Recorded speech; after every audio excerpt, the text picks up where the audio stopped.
Buenas tardes a todas y a todos. Estamos aquí en el seminario Santiago Alicante, un seminario que hemos organizado en conjunto con la Escuela de Arquitectura de la Universidad de Alicante, con la cual estamos comenzando un camino de, ojalá largo, de intercambios y de colaboraciones que yo creo que ha tenido sus primeras fases con profesores de Alicante que han estado participando en distintas instancias en la escuela. Para comenzar, me gustaría hacer una breve introducción para los que de alguna manera nos puedan estar viendo desde Alicante y desde Santiago. Me gustaría comentar qué es lo que es Alicante, dónde queda. Alicante, en valenciano Alacant, es una ciudad y un municipio de España, capital de la provincia homónima de la Comunidad Valenciana. Ciudad portuaria, está situada en la costa mediterránea y cuenta con alrededor de 300.000 habitantes. Una de las principales características de Alicante, que es una ciudad de un clima mediterráneo, y tiene alrededor de 300 horas de sol al año. Tiene unos inviernos muy suaves y unos veranos muy cálidos. En esta ciudad se emplaza la Escuela de Arquitectura de la Universidad de Alicante, una institución pública. Por otro lado, tenemos a la ciudad de Santiago, que bueno, todos lo conocen, pero para los que en algún momento revisen, a nosotros en la Universidad de las Américas nos gusta registrar y dejar colgados en el YouTube todos estos videos, pero para quienes en algún momento revisen esto desde afuera, también entiendan cuál es la ciudad de Santiago que nos interesa a nosotros. Santiago es la capital de Chile y forma parte de la región metropolitana. Actualmente es el centro económico y administrativo del país, además de ser la principal aglomeración urbana con poco más de 6 millones de habitantes. Una de sus principales características es la desigualdad y la segregación, y que por eso estoy utilizando esta imagen de Juan Correa, quien es un investigador de nuestra facultad que desarrolla este tipo de análisis socioeconómicos y en donde podemos claramente identificar a partir de los colores justamente dónde está esa desigualdad y esa inequidad a la cual me refiero. En esta ciudad se emplaza la Escuela de Arquitectura de la Universidad de las Américas, una institución privada. Alicante y UDLA son dos escuelas que se establecen desde un margen. Pero ¿de cuál margen estamos hablando? Por un lado, la Escuela de Alicante, este margen corresponde a un margen disciplinar y académico, ya que el centro opera en un punto desde Madrid, situado, digamos, el centro arquitectónico asociado a la ETSAM, y por otro lado está Barcelona con la ETSAB. Para UDLA, si bien también se asocia a tomar una distancia de estos centros, operar desde el margen está más asociado a nuevas formas de producir el espacio, operando a través de la sociopraxis en esas comunas desiguales y segregadas que acabamos de nombrar. Esto nos permite introducir este primer bloque en donde vamos a tener de invitados a Enrique Nieto, bienvenido, y a Rodrigo Valenzuela Jerez de UDLA. Bienvenidos, profesores. Y para que entremos en materia, me gustaría citar aquí algunos textos de este libro que me parece bastante importante, imprescindible, diría yo, más que su título. Pero en particular me gustaría citar algo que justamente abre un capítulo asociado al modelo de Alicante, y en él dice: en 1997 arrancan en la Universidad de Alicante los estudios formativos orientados a la construcción del título de arquitecto. Un año después comienzan a impartirse las asignaturas en el área de proyectos arquitectónicos, que en su conjunto constituyen todavía la espina dorsal de los estudios de arquitectura en España. En este suceder inicial, la presencia como catedrático de José María Torres Nadal marcó una secuencia de búsquedas orientadas a la invención de unas formas de trabajo que nos hicieron soñar con las posibilidades instituyentes del hecho docente. Arrancando de unas premisas mínimas, un cierto compromiso comunitarista, la diferenciación entre trabajo profesional y académico, tratamos de movilizar la actividad docente hacia esferas discursivas que ambicionaban mayores alcances. Bueno, quise comenzar centrando esta discusión justamente porque Alicante creo que es en esta mesa es la escuela que nos lleva bastante trabajo adelantado y es gracias quizás a una de estas personalidades que es Torres Nadal, quien tiene esta transición, ¿cierto? Y que lo hemos hablado en múltiples ocasiones con Enrique, desde, él era profesor titular en la Escuela de Barcelona, entre la década del 70 y la década de los 90. Esa fotografía es sumamente interesante porque aparece en Albert Viaplana, aparece Enrique Miralles, Eduard Bru también por ahí, o sea, aparece la plana principal de profesores, fíjense, obviamente todos hombres, y en esa transición Torres Nadal termina el año 97 en Alicante, cercano a su ciudad natal que es Murcia. Ahí lo podemos ver al profesor. Ya Enrique nos contará qué sucede, digamos, en esta aula, pero me interesaba partir con esta como imagen que tensiona ahí un accionar claramente en relación a un cierto momento en las escuelas de arquitectura, ¿cierto? Ejemplificado en esta imagen cargada de testosterona, y en el otro lado un aula súper abierta en donde están ocurriendo cosas y que nos habla probablemente muy bien de las cosas que ocurren en Alicante. Con esto voy a pasar a mi primera pregunta, que va a ir dirigida a Enrique. Y antes me gustaría leer lo que dice ahí Torres Nadal. Dice: en esta escuela se definió por primera vez la arquitectura como una práctica crítica, colaborativa y ecologizante, que hace hacer ecologías.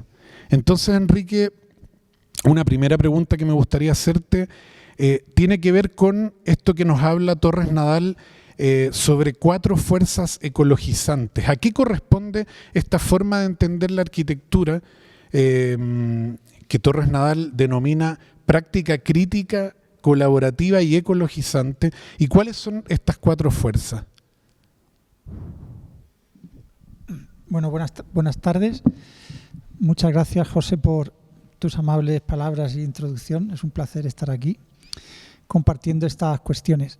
En realidad, yo creo que este texto y otros de José María o de cualquiera de nosotros no son textos, digamos, que tengan, yo pienso, ¿no?, una base ontológica en el sentido de que sean duraderos o esencialistas, ¿no?, sino que son maneras de pensarnos que tienen en muchos casos tiene una validez muy efímera, ¿no?, porque cada vez que estas frases las rehacemos cambian, y es una manera como de pensarnos que es muy difícil de interpretar, digamos, textualmente, no punto a punto, sino que lo que es interesante es como el discurso, la permanencia del discurso como una materia, como una sustancia que permanentemente nos muestra o nos hace pensar, ¿no? En este sentido, yo no me gustaría tanto entrar en la precisión de cada frase, habría que preguntársela a él, pero sí un poco me quedaría con la primera palabra, que es, por las imágenes también que han mostrado antes, la idea de práctica, ¿no? Yo creo que una de las cosas que define desde el principio el modelo Alicante es la idea de un sistema de prácticas. Es decir, cuando vemos la foto a la izquierda vemos un conjunto, como has dicho tú, de hombres que están parados, están quietos, están mostrando, y en la segunda imagen lo que apetece preguntar es qué ha ocurrido allí, ¿no? Es decir, qué tipo de prácticas son las que operan y las que permiten que esa disposición de los cuerpos acabe de esa manera, ¿no? Hay una extrañeza ahí al ver la imagen que en la primera de las imágenes no la hay. Es un grupo de amigos que están posando y poco más, ¿no? Aunque siempre hay una historia detrás que José María la cuenta porque Enrique Miralles acaba de llegar, etcétera. Era el más joven. Entonces yo creo que me quedaría con la idea ni siquiera de práctica crítica, sino como la concentración que nosotros, que nos gusta pensar que hemos puesto y que ponemos es en las prácticas, en aquellas cosas que suceden en el aula, no tanto en los contenidos de los programas docentes que pertenecen al ámbito, yo diría, de lo abstracto, y en ese sentido diría que digamos que la parte más oscura, digamos, de los sistemas extractivistas capitalistas en los que estamos son más difícilmente localizables, y sin embargo en la idea de las prácticas hay un aterrizaje de todas estas cosas donde los lados débiles y los lados fuertes se ponen de manifiesto porque los cuerpos esos cuerpos que vemos ahí son infranqueables, ¿no? Las ideas las podemos atravesar, ir, venir, nos engañan más, pero la presencia de esos cuerpos en un aula es muy agresiva, es muy intimidante, ¿no? Si cualquiera de nosotros entramos un día a un aula y vemos eso, nos sentimos violentados, ¿no? Entonces, esta idea de la práctica como una encarnación con la que te confrontas sí o sí, creo que es algo que marcó los inicios de Alicante y que creo que es fundamental para entender, digamos, esta cosa de lo crítico, ¿no? Quizás lo crítico estaría en ese sentido en esta palabra, ¿no? En la primera de las palabras, las prácticas. Gracias, Enrique. A propósito de los inicios, creo que si nos cambiamos, la presentación tiene dos colores. Entonces, cuando estamos en el calipso, estamos hablando de Alicante, y cuando nos pasamos al rojo, nos venimos para acá a Santiago. Es como un viaje, ¿cierto? A propósito de los inicios de la Escuela de Alicante, creo que también es pertinente para ir construyendo puentes en este diálogo. Ahora, tratar de entender, ¿cierto?, desde algunas como definiciones que se han ido haciendo en la escuela, qué ocurrió en estos inicios. Y para eso creo que es importante estas dos publicaciones que están sobre la mesa, de la cual voy a leer un pequeño extracto del volumen azul, un volumen publicado el año pasado, y en particular es un texto que escribe nuestro actual decano Juan Pablo Corbalán junto con el profesor Julio Suárez, que lleva por título La Academia como Producción Socioespacial. El texto dice lo siguiente: en el año 2017, la Escuela de Arquitectura UTLA decide emprender un importante ajuste curricular que enfoca el proyecto académico hacia un encuentro entre la teoría y la práctica en toda la malla de la carrera. Lo anterior, amparado en el nuevo Plan de Desarrollo Estratégico de la Universidad, incluye un sello de compromiso comunitario entre sus tres valores institucionales. Este compromiso se ve reflejado concretamente en el desarrollo e implementación del Programa de Intervención Comunitaria, IC, que incorpora a distintas facultades y disciplinas. En sintonía con el Plan de Desarrollo Estratégico, se conforma un nuevo plantel académico dentro de la carrera de Arquitectura, que reúne a un grupo experimentado de actores provenientes del mundo de la autogestión y del trabajo colaborativo. La experiencia acumulada del equipo académico queda reflejada en el trabajo que han desarrollado junto a colectivos como Super Sudaca, Aristía Lab, República Portátil, Grupo Toma y 1000 metros cuadrados, los cuales forman parte en un comienzo del equipo que transforma y configura la escuela. Profesor Rodrigo, tengo un pequeño videíto donde el decano de alguna manera avala estas palabras. Quizás la academia sirva efectivamente para practicar críticamente la arquitectura. Entonces, en lugares difíciles y complejos, a través de este equipo de entre estudiantes y docentes, podamos ir e intervenir en esos lugares. Y eso es lo último que estoy trabajando acá con varios otros profesores, entre ellos, como conversábamos con gente del grupo. Pregunta para usted, ¿qué implicó en términos pedagógicos este ajuste curricular? Que yo recuerdo que no fue fácil, obviamente. cómo se produjo este ajuste y cómo los estudiantes vivieron esta transición entre lo que algunos denominábamos la vieja escuela y esa nueva camada de profesores y profesoras que estaba llegando a la escuela. Gracias, José, y gracias, Enrique, también. Bueno, creo que hay varias preguntas sobre la mesa y voy a tratar de ir como desanudando un poco la idea. Creo que es bien interesante pensar en el programa de intervención comunitaria como lo decía la cita, como la semilla que parte cambiando la escuela de arquitectura. Y lo planteo porque el programa de intervención comunitaria parte en la Facultad de Salud.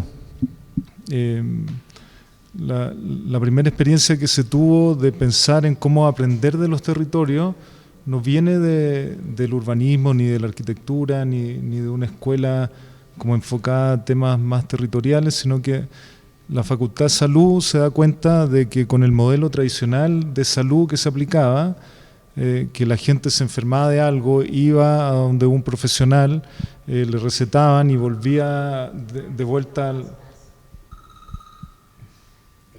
Sí. Volvía a su entorno donde tenía todas las condiciones que generaban esa patología. Las personas de la Facultad de Salud se dieron cuenta que si no se cambiaba la base o el territorio o el entorno construido, no sacaban nada con dar soluciones si no se abordaba como la complejidad del problema mayor. Entonces empiezan a pensar el territorio de una forma interdisciplinar, invitan primero a la Facultad de Ciencias Sociales y luego se suma arquitectura, y también es interesante el diagnóstico de entender como una mirada que no está enfocada en dar soluciones o solucionista o resolver problemas, sino abrir preguntas y hacer análisis más complejo y más amplio. Entonces, parto de esa idea porque yo creo que cuando nosotros nos empezamos a preguntar cómo trabajar en el territorio o cómo abordar la enseñanza de la disciplina de una manera crítica o de una manera distinta a la que nos habíamos formado como generación, ese grupo que tú mencionaste, que probablemente todos habíamos tenido una formación en una tradición súper moderna, muy similar a la foto que mostrabas de este grupo de profesores españoles. De hecho, había una tradición fuerte de la arquitectura española tradicional que había tenido un eco en toda la creación de los currículum chilenos.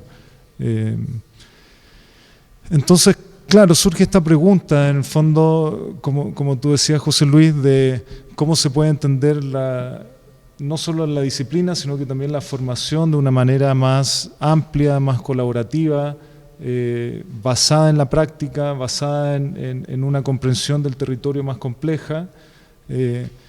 Y eran preguntas que la verdad eran muy motivantes, pero muy complejas de abordar de manera directa. Entonces, yo creo que la primera etapa, esta de rehacer el currículum, consistió un poco en cuestionar cómo nos habíamos formado nosotros como generación y pensar cuál era la mirada o cuáles eran los aprendizajes o las competencias que iban a requerir nuestra y nuestros estudiantes de aquí a 20 años más, que es cuando en el fondo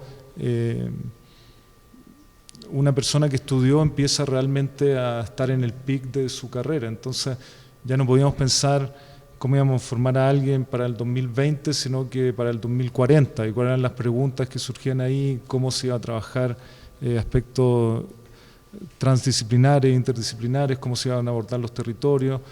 Yo creo que hay una coincidencia con lo que dice Enrique de las prácticas, no sé si en el mismo término que lo planteas tú, que probablemente es un término mucho más actual. Yo creo que al inicio nosotros en estos dos libros lo conceptualizamos como una praxis o una acción, reflexión-acción al mismo tiempo, no separar la teoría de lo que se hacía, Y obviamente eso aplicado a los proyectos de título que se construían en el territorio, en lugares complejos, con esta mirada también asociada al programa de intervención comunitaria que incluía la Facultad de Ciencias Sociales y la Facultad de Salud. Y yo creo que para responder la última parte de tu pregunta, ¿cómo se aplicó esto en el currículum? Claro, fueron interesantes una serie de conversaciones que tuvimos ahí como con el grupo que está llegando a la escuela, de empezar a pensar en asignaturas nuevas, en metodologías de aprendizaje nuevas, empezar a pensar también cuáles eran esas cosas que requerían las y los estudiantes desarrollar en el futuro. Y ahí, por ejemplo, aparecían, no sé, cosas más técnicas o más prácticas como, por ejemplo, habilidades de autoaprendizaje, habilidades blandas, aprender a tener capacidad de trabajar en el territorio, de trabajar con comunidades, de gestionar, de tener autonomía, de tener manejo de problemas complejos, que eran cosas que no habían tenido tanta importancia en currículos anteriores de esta escuela, y yo creo que también de la mayoría de las escuelas de arquitectura, que estaban enfocadas en transmisión de conocimientos técnicos, más que en estrategias para enfrentarse a futuros bastante inciertos. Sí, a mí me gustaría, Rodrigo, complementar lo que tú dices. Creo que la última pregunta como que no la atendiste, y que tenía que ver con cómo los estudiantes vivieron la transición.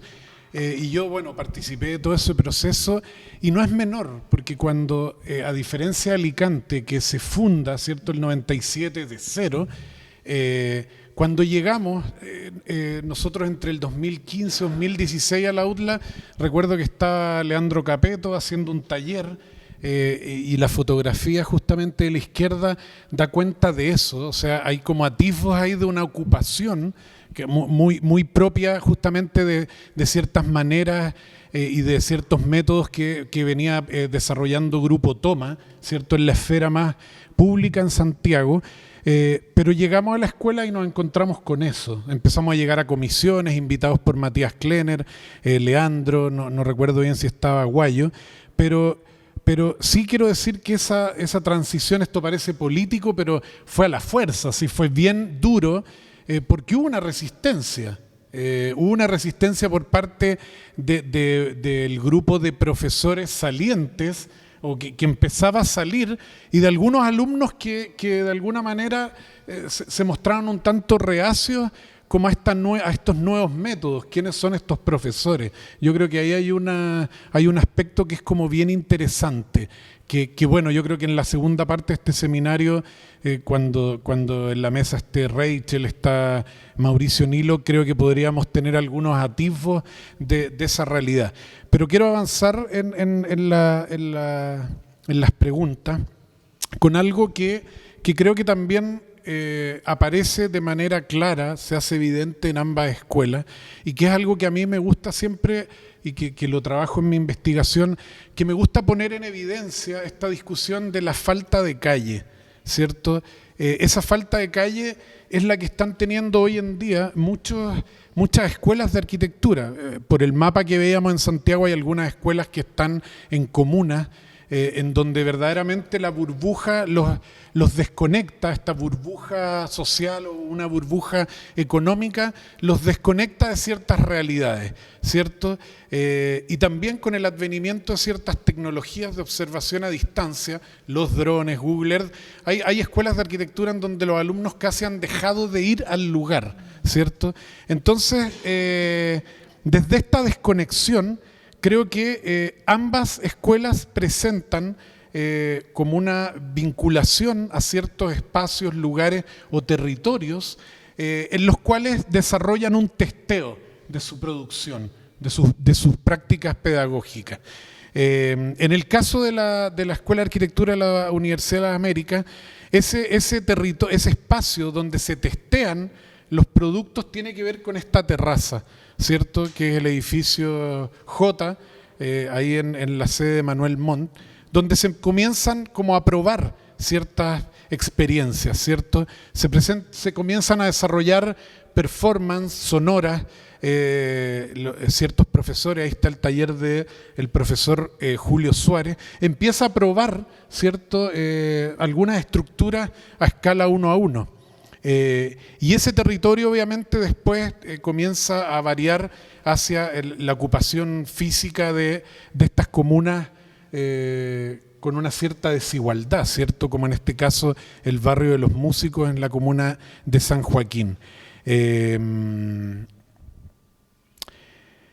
Me gustaría, Rodrigo, que comentaras la relación que tú observas en esta relación entre prácticas y territorio, que se ha ido como cuajando y se ha ido, yo creo que cada vez desarrollando o cohesionando de mejor forma. Esta cosa que tú comentabas, parte con el programa de intervención comunitaria, pero que yo creo que 6 o 7 años después ya parece que la figura empieza a cuajar mucho más.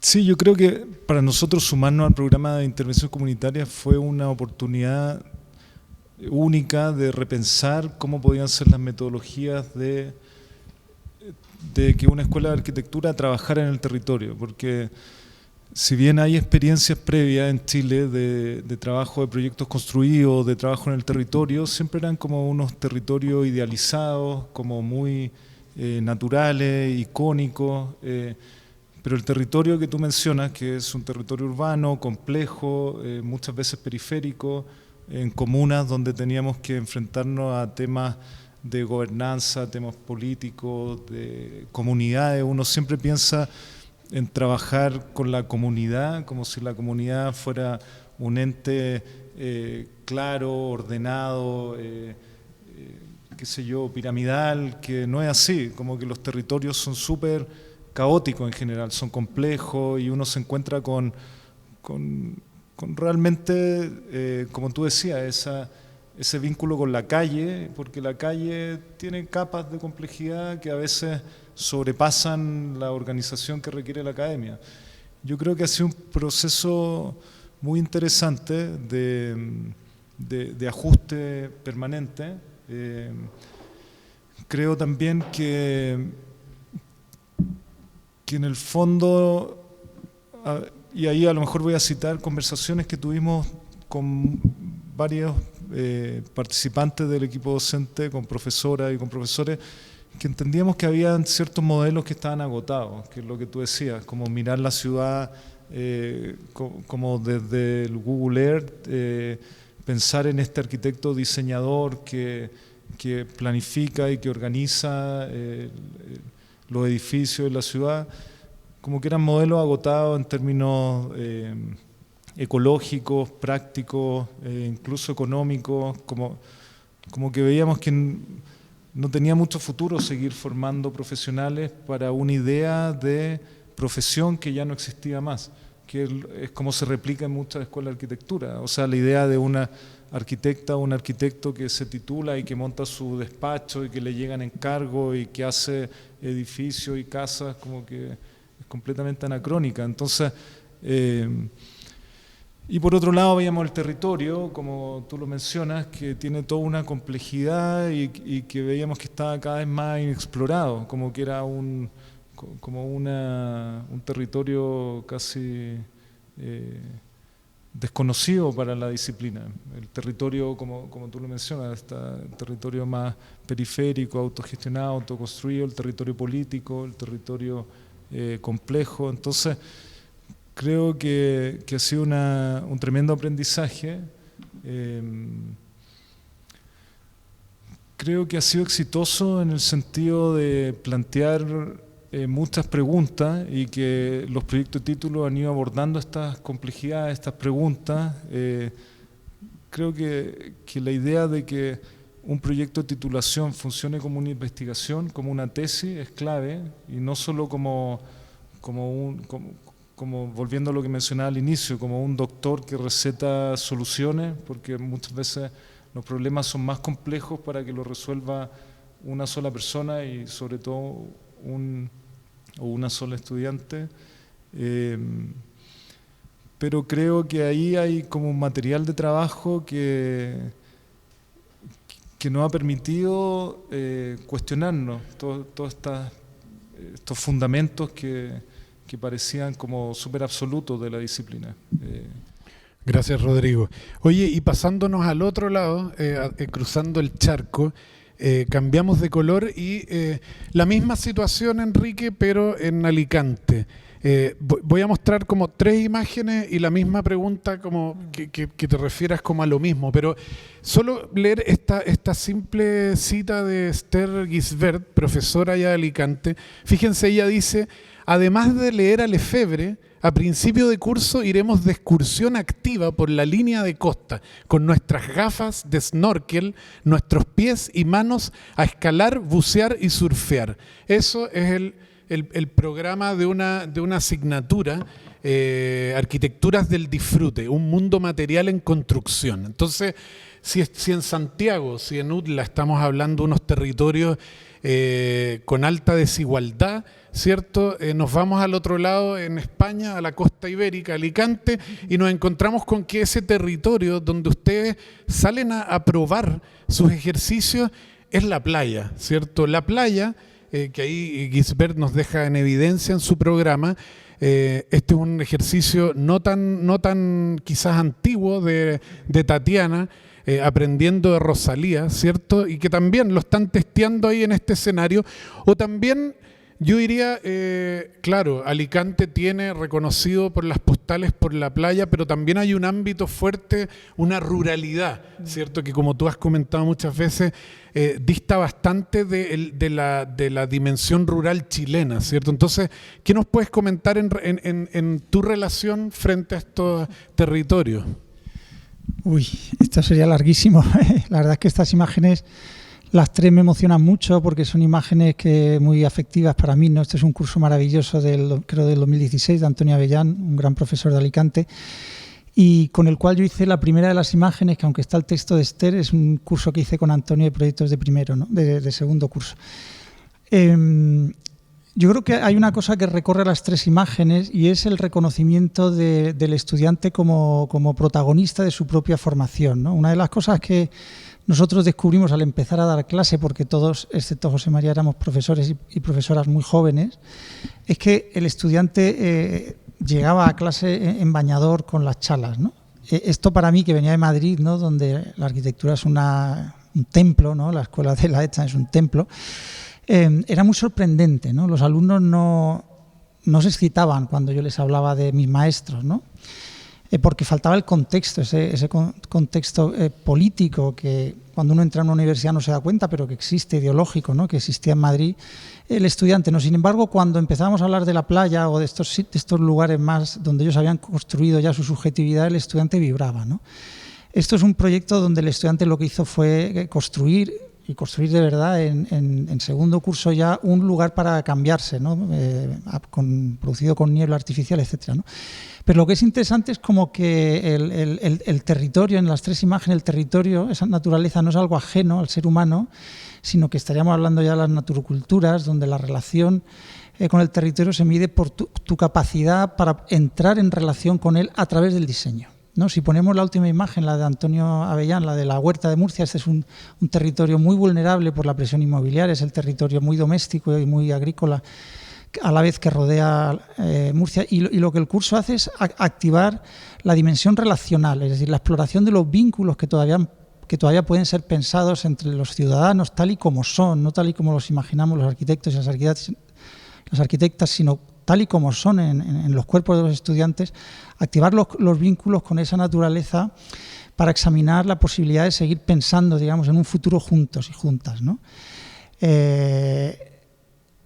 Este tipo de proyectos, además, es muy difícil decir si son buenos o malos porque no tienen límites definidos, no suponen, digamos, la consecución ni siquiera de un modelo deseable, sino, como digo, que activan maneras de pensar el territorio más allá de las conocidas y que evocan discusiones tremendamente fértiles, ¿no? Aquí los estudiantes se están bañando en hervidos de remolacha, que es una verdura tiene mucha producción allí, que tampoco se sabe muy bien qué hacer con ella, más allá de comerla, pero tiene altas propiedades nutritivas. Es decir, lo que el diseño hace aquí es como invocar o convocar maneras de estar juntos diferentes, menos basadas en la explotación o en el extractivismo, y más en unas relaciones más simbióticas de redistribución de la justicia ambiental o incluso de la justicia social por el valor que tiene. Bueno, sería largo de contar, pero como digo, en estas imágenes lo que ocurre es que el diseño se echa a un lado y lo que opera en el centro es, como digo, la generación de vínculos, que a veces se puede conseguir a través del diseño y a veces no. Pero la discusión no es tanto en torno al proyecto, sino en tanto a cómo entrar en relación con ese territorio que nos preexiste, pero que nunca nos preexiste de manera, digamos, lo que idealmente llamaríamos natural, sino que está permanentemente producido en simbiosis con nosotros y con nosotras, ¿no? Son imágenes muy...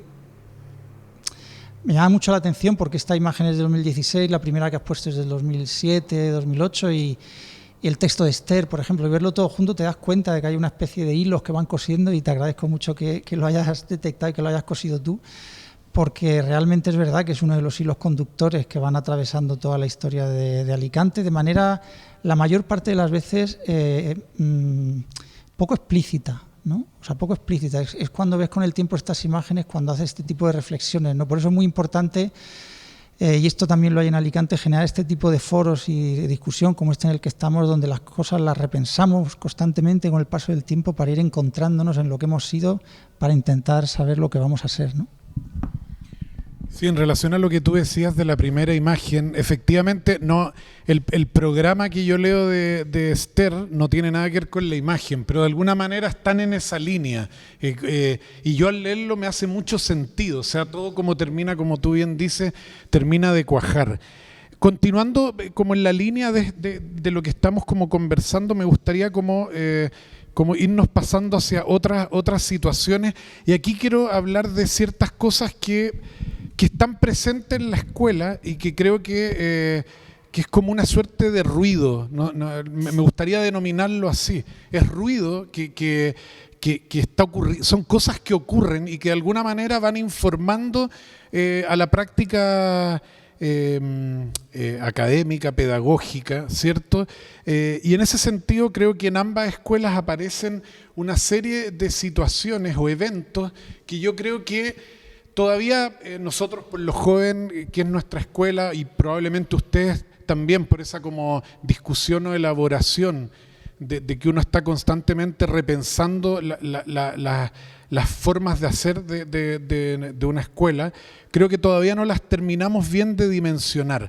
Pero quería partir esta nueva pregunta con esta imagen, que es un libro publicado este año, en donde justamente Fernando Portal, Rodrigo Valenzuela, desarrollan, digamos, un contenido que lleva por título "Esto no es arquitectura", y que hace mucho sentido porque lo que voy a mostrar a continuación, si lo llegamos a presentar en cualquier otra de estas escuelas, estas otras que hemos comentado tanto en España como aquí en Santiago, es un tema que se pone a discutir al tiro. O sea, esa arquitectura, esto es como la vieja escuela, nosotros siempre nos discutió ciertos temas cuando uno quería llegar con alguna idea avanzada. Entonces, voy a pasar las imágenes, ¿cierto?, que dan cuenta de estas situaciones, o sea, celebraciones, actos, donde, qué sé yo, que hacen un equipo de profesores que por lo general te tienen que estar desarrollando un sílabus, un programa o desarrollando unos contenidos, pero resulta que llega a la escuela y ves a todo ese grupo de profesores tocando música en la inauguración o en la bienvenida al primer año académico, ¿cierto?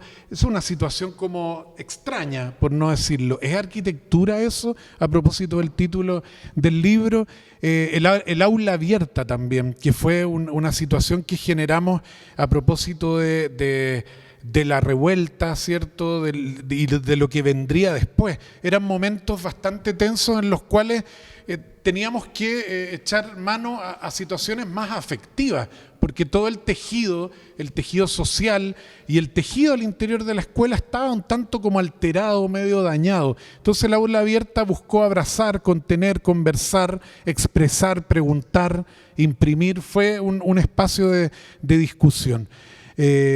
O también, ¿qué ocurre en una escuela de arquitectura que comienzan, o sea, en una escuela de arquitectura puede aparecer una revista, un libro, pero ¿qué pasa cuando los profesores publican un cassette o en el núcleo de lenguaje y creación se publica un vinilo? O sea, ¿esto es arquitectura? ¿O esto de qué forma podemos entender que va informando el proceso pedagógico de una escuela de arquitectura? O también los invitados, ¿cierto? Nosotros desde el 2016 en adelante desarrollamos un ciclo que se llama Cielo Falso, en donde gran parte de los invitados venían desde el otro mundo, o sea, desde el mundo de las artes. Bueno, Nicole es una arquitecta, pero se doctoró en el MIT justamente con este tema, con cómo se construye el sonido. O tenemos a Álvaro Peña ahí. Y por el otro lado tenemos a Alicante, ¿cierto?, donde vemos también, y con unas fotos que tienen una mayor data, vemos el aula transformada en otra situación. Parece una multicancha, ¿cierto? Parece que al interior del aula están ocurriendo otras situaciones, ¿cierto? No está el maestro con su libro o con unos documentos o con un plano, claramente como han sido probablemente los últimos 100 años de educación arquitectónica. O también vemos un tipo de performance artística entre los alumnos, o algo que a mí me evoca mucho también a estas acampadas, ¿cierto? O sea, tomarse la escuela, que son cosas que para uno eran muy naturales, hacer uso intensivo de los espacios, pero que nuestro alumnado hoy en día parece que no lo tiene así tan claro de esta forma. Entonces, me gustaría como hacer algunas preguntas y dejar el micrófono abierto para ustedes dos. ¿Cuál es el significado y el fin último de incluir este tipo de prácticas como parte del proceso pedagógico? Y una pregunta que también me parece en la línea de lo que ha estado comentando Enrique, ¿cómo los estudiantes comprenden este tipo de prácticas? O sea, yo creo que eso va quizás más enfocado a veces a lo que hacemos al interior de la UTLA, que creo que todavía estamos en un proceso de entendimiento mutuo entre esa práctica y cómo la comprenden los alumnos. Dejo el micrófono abierto. Bueno, yo solo muy rápidamente por explicar esto. La imagen de la izquierda es una imagen de un curso de aproximadamente 2008-2009 de Andrés Jaque y Miguel Mesa, y la imagen de la derecha es del 2013-14, que es un curso que hice con Uriel Fogué. Y tiene que ver de nuevo con la construcción de las experiencias, ¿no? Del aula como un espacio donde las experiencias, la construcción de las experiencias desplaza de alguna manera el proyecto para hacerlo aparecer de otras maneras, ¿no? El curso de Andrés y Miguel fue muy interesante, Cabaret Land se llamaba, y los estudiantes tenían que performar permanentemente los proyectos en un formato tan conocido por su capacidad subversiva como es el cabaret, ¿no? Tenían que hacer un cabaret permanentemente. Y efectivamente la imagen de la derecha eran los momentos del post-15M y tenía que ver con estos debates que sucedían a través de los estudiantes también, y la posibilidad de enactar aquello que estaba sucediendo en Madrid en el aula, ¿no? ¿Por qué no podemos dejar de hablar del 15M y construir nuestro propio 15M, ¿no?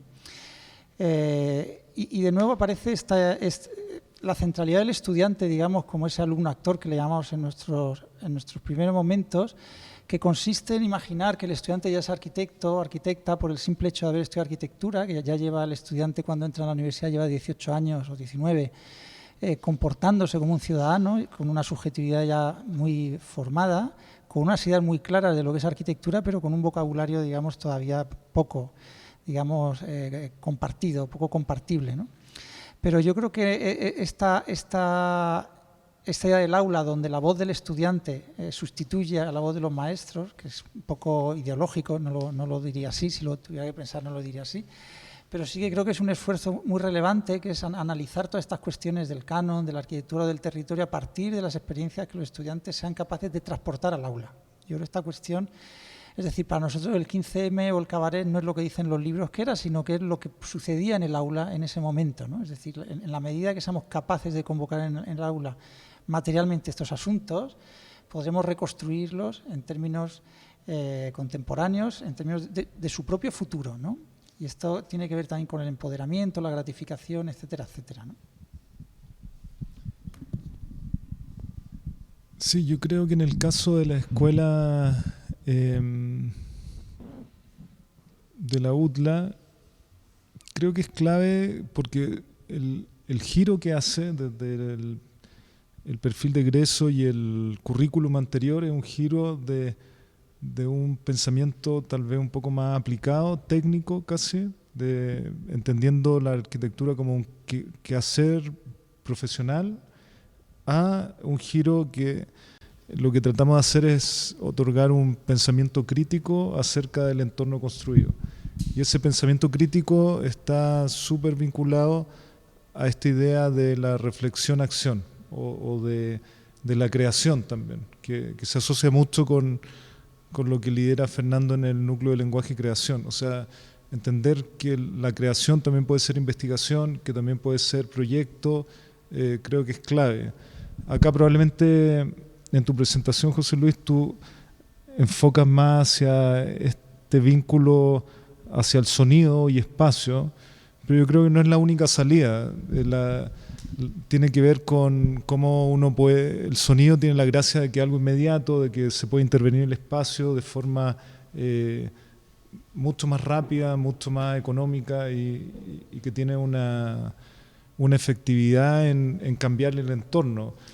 Pero eso es una manera y hay muchas más maneras. Está también, no sé, se hicieron varios ejercicios de proyecto de título que tenían que ver con la celebración, con el festival, con la performance, con arquitectura temporal o con arquitectura construida de otra manera, repensar que a lo mejor el entorno no solo se interviene construyendo, sino que tiene que ver más con aspectos relacionales, como mencionaba Enrique, con vínculos, con creación de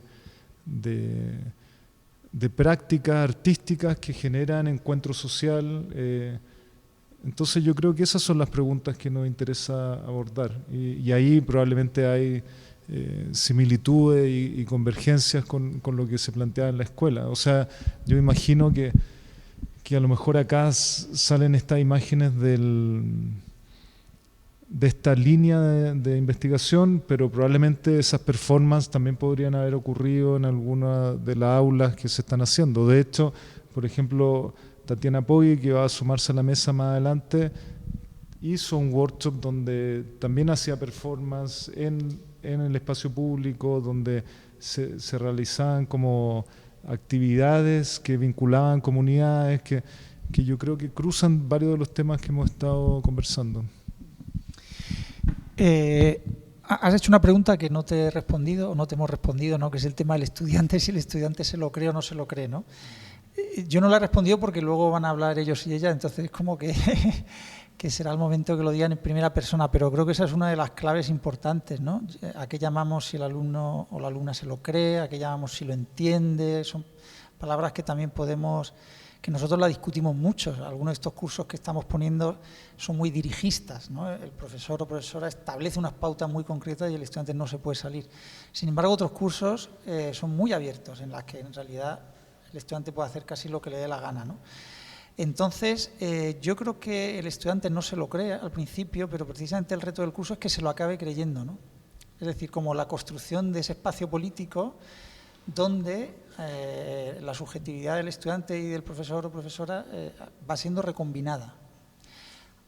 Todas estas imágenes que estamos viendo pertenecen también a los planes de estudio de cuando las asignaturas duraban un año. Este ha sido un debate importante, no sé aquí, pero en España, ¿no? Estas asignaturas duraban un año y esos procesos, digamos, de empoderamiento de los estudiantes, estos son unas procesiones que hace Miguel Mesa ahora mismo, estas fotos de este año, de junio de este año. Y los cursos eran largos y la confianza o las relaciones de confianza entre los estudiantes y los profesores o profesoras tenían un año, digamos, para ser testeadas y comprobadas, ¿no? Ahora los cursos duran un semestre y a veces cuando tienes muchos estudiantes ni siquiera llegas a saberte bien sus nombres a final de curso y por supuesto no sabes nada detrás de lo que hay, porque no da tiempo, ¿no? Aquí hay un tema político del cual podríamos hablar, en qué beneficia y en qué perjudican estas cuestiones de los procesos de subjetivación que ocurren en la universidad cuando los cursos son tan cortos, ¿no? Que no da tiempo a que esas relaciones de confianza sean como alteradas. Todavía ocurren los proyectos de título porque son largos, ¿no? Y y hay como un reto, hay como todo un proceso de seducción entre ambas partes, ¿no? Y a veces funciona y a veces no funciona. Yo creo que esto también es importante decirlo, ¿no? Para nosotros es muy importante en ese sentido el seguimiento de los y las estudiantes a lo largo del tiempo, ¿no?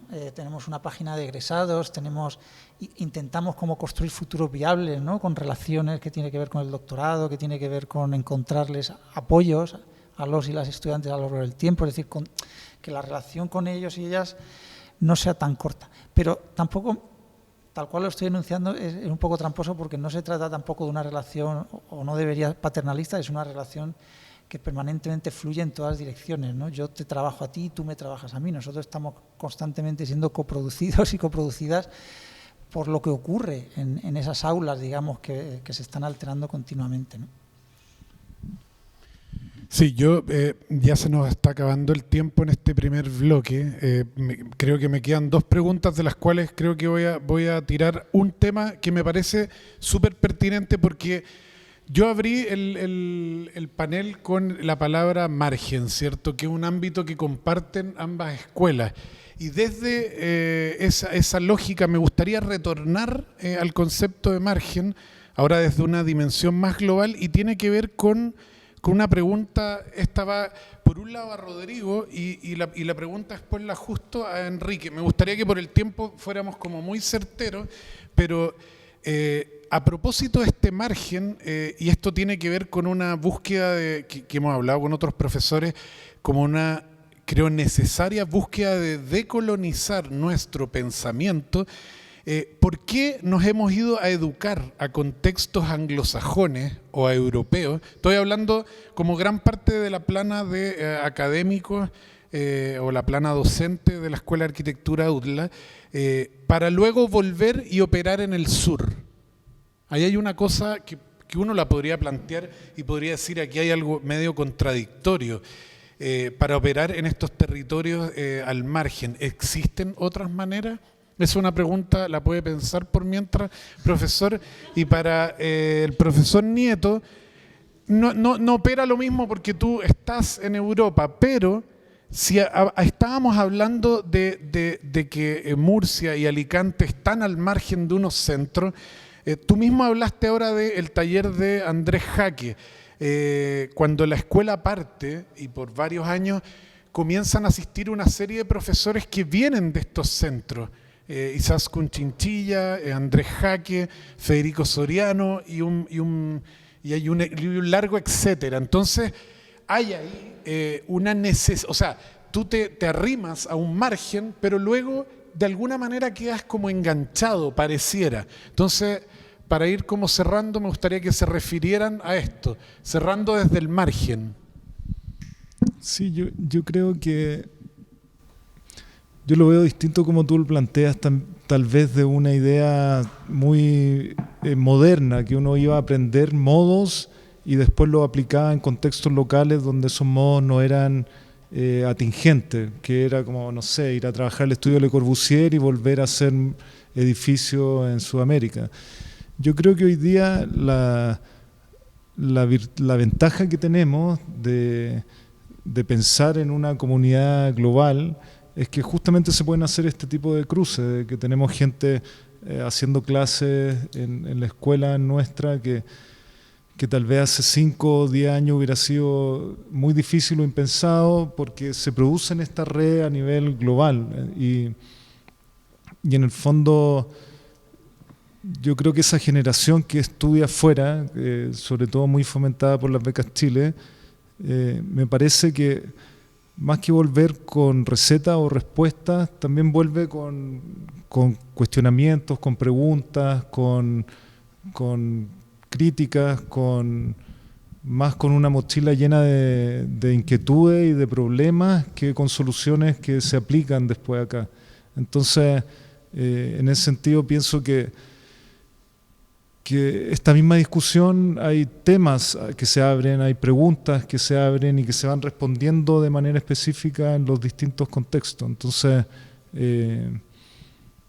claro, si eso es colonialista o no, podrá ser parte de una discusión, pero como yo lo veo, es un pensamiento un poco más que lo local y lo global, sino que es un pensamiento no sé cómo llamarlo, como de redes a nivel macro, ¿no? Mira, yo creo que es bien interesante, ¿no? Nosotros, yo definiría nuestros primeros años en Alicante como todo un proceso de desaprendizaje, ¿no? En realidad, esa situación de los márgenes, como decía, tiene que ver con que el estudiante, en nuestro caso, no se excita cuando le hablas de Le Corbusier porque no le interesa nada, pero sin embargo cuando te los llevas a la playa el estudiante empieza a funcionar, ¿no? Y entonces somos nosotros los que nos desplazamos. Para nosotros, formados en Madrid o Barcelona, descubrir, digamos, el territorio de la huerta, el territorio de la playa, supone un desaprendizaje. Y de hecho yo cada vez que hago un curso que me sale bien, que no sucede a menudo, uno dice, qué bien, aquí he conseguido quitarme esta capa, ¿no? Esta capa de abstracción, etcétera, ¿no? Y entonces, efectivamente, el origen de Alicante está marcado por estos procesos de quitarse capas, de desaprendizaje, por la confrontación con una alteridad, que son ellos y ellas, que, como digo, nos traen a clase otros fenómenos y nosotros nos coproducimos con ellos, ellas, etcétera, como he dicho, ¿no? Pero ahora está sucediendo otra cosa, por lo que dices, ¿no? Y es que ahora hay 4 o 5 estudiantes que son estudiantes de Alicante, egresados de Alicante y que están entrando a ser profesores y profesoras de Alicante. Un profesor y 4 profesoras. Por cierto, por esta cuestión de corrección de esa primera foto, las últimas 6 plazas que hemos sacado, 5 son para egresadas de Alicante.